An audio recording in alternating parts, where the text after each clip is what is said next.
Bonjour et bienvenue pour cette seconde vidéo de la société Eurofer. Aujourd'hui, je vais vous présenter la balle d'or, une ponceuse qui permet de faire en plus du ponçage beaucoup d'autres opérations telles que l'affûtage. De quoi avons-nous besoin pour assembler la balle d'or? Eh bien, d'un outil coupant pour l'ouvrir. Moi, je vais prendre un rond-pied aujourd'hui. Ensuite, d'une douille en 10 mm. Moi, je l'ai mis sur un tournevis qui va permettre de venir visser le carter de protection. Et une pince multiprise, c'est très bien, pour juste visser les vis sur le côté. Donc, nous commençons. Ouverture du carton.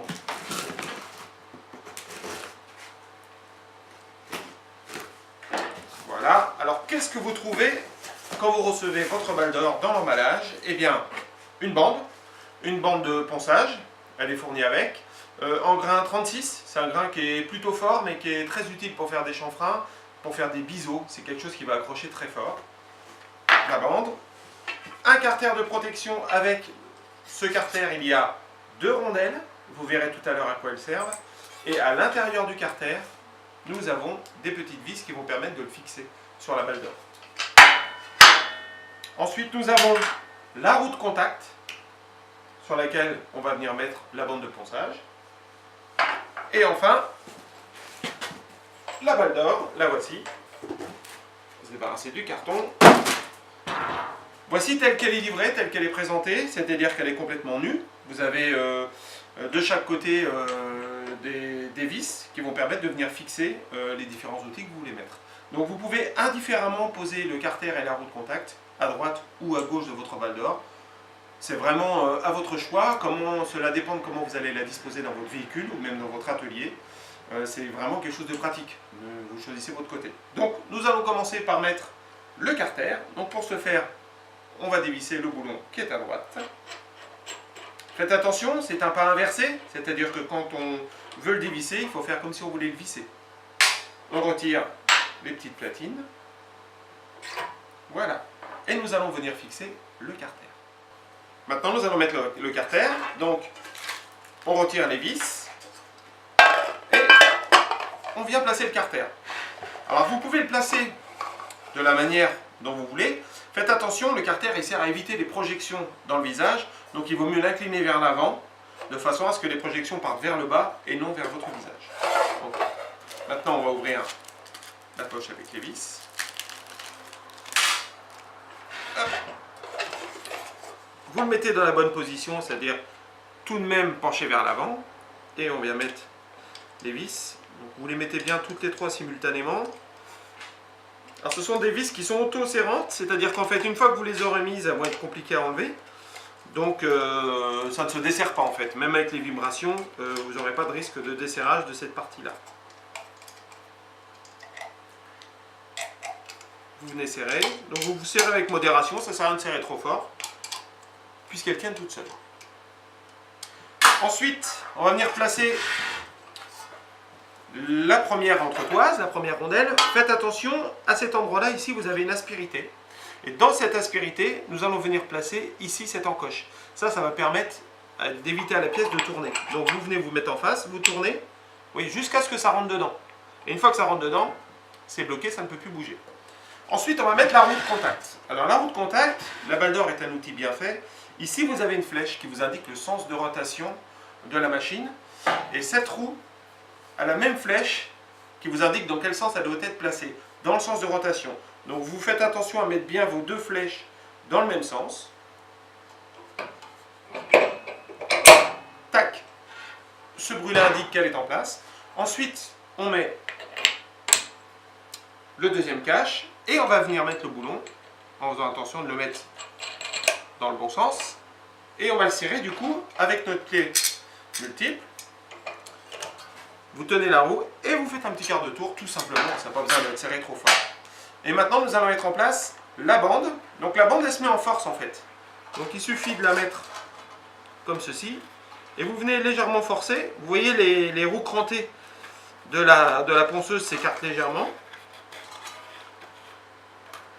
Et vous permettre de la mettre. Une fois qu'elle est pré-rentrée, eh bien il suffit en fait de la tourner en faisant à chaque fois un petit quart de tour. Tac.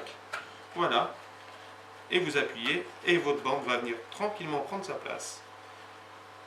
Ce qui fait que la bande est tenue en fait. Ce sont ici, vous voyez, ces saillies qui se baissent et qui se relèvent sous la force et qui vont permettre simplement de tenir la bande comme ça. Pour l'enlever, aussi simple, on la retire comme ça, ou alors vous pouvez la couper et la déchirer. Votre balle d'or maintenant est prête à l'utilisation. Maintenant, je vais vous montrer que de l'autre côté, nous pouvons mettre d'autres parties qui sont vendues en option avec l'outil. Votre balle d'or est maintenant assemblée. Maintenant, je vais vous montrer ce que vous pouvez utiliser sur l'autre partie, celle qui n'est pas utilisée où il n'y a pas de roue de contact. Vous pouvez très bien l'utiliser telle qu'elle. Vous n'êtes pas obligé de mettre quelque chose à gauche ou à droite, selon l'endroit où vous avez mis votre roue de contact. Faites bien attention par contre à laisser cette partie jaune, à resserrer légèrement la vis, de façon à ce qu'il n'y ait pas de jeu et qu'il n'y ait pas de bruit quand vous allez faire tourner votre roue. Maintenant, si vous désirez mettre de quoi affûter vos outils de l'autre côté, je vais vous montrer comment nous faisons pour placer le matériel.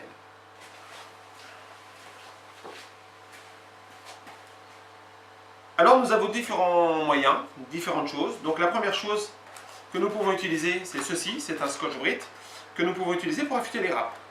Je vais vous l'ouvrir, vous montrer comment il est fait. Voilà.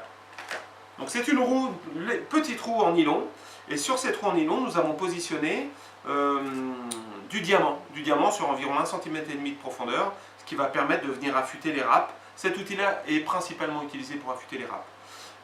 Il vient se placer de ce côté-là. Alors vous pouvez voir qu'au milieu, il y a des petites rondelles. Il faut retirer les rondelles selon l'axe que vous voulez utiliser. Donc pour la balle d'or, nous allons simplement retirer un axe, le plus petit. Donc faites attention quand vous retirez ces axes à ne pas défaire le disque, parce que le disque peut se défaire, et lorsqu'il se défait, vous voyez, les rondelles peuvent s'en aller toutes. Donc on fait attention. Voilà, nous allons défaire ce boulon.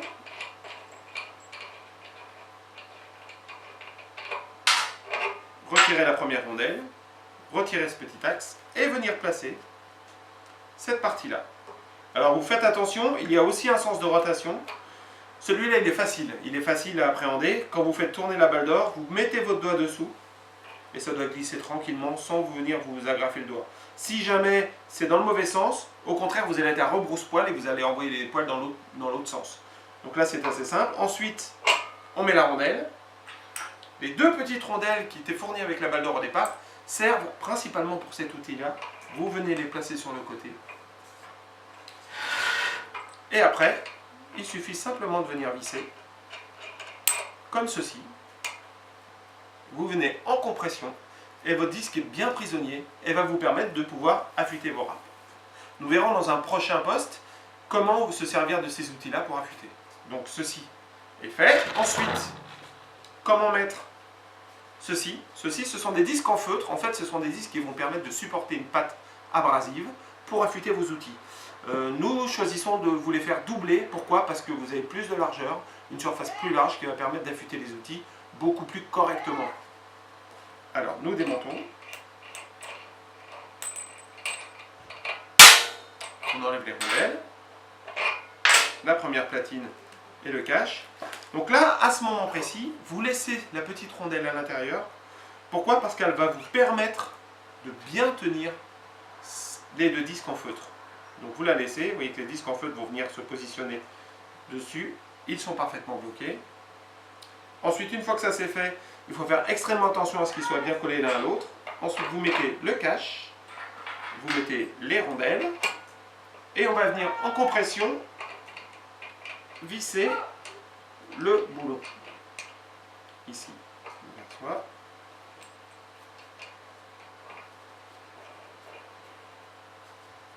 Et voilà, votre balle d'or est maintenant prête à l'utilisation. Je vous donne rendez-vous dans un prochain post où je vous expliquerai comment l'utiliser. Je vous souhaite une très bonne journée.